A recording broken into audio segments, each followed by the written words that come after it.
I'll show you how to get low battery warning on your iPhone.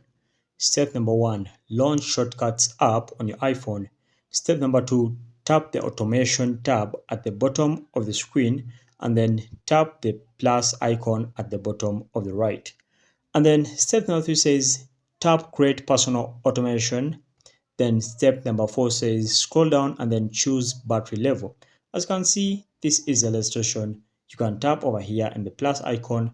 Then after that, create personal automation as it's illustrated in your iPhone.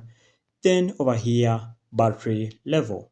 Okay, so after that, you choose when you want this warning. You can choose this warning to come when the battery goes below 50% or 40%.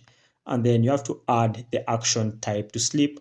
So this means, guys, you will add the automation or the speak icon to say maybe something, charge your battery or anything like that. As you can see, it's illustrated over here. Choose the battery level 25, 25, 25.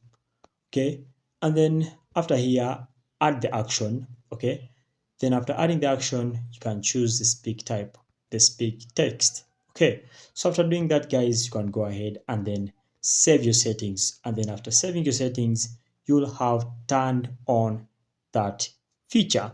So that's it, guys. Make sure to like and subscribe to our YouTube channel. Until next time, we shall meet.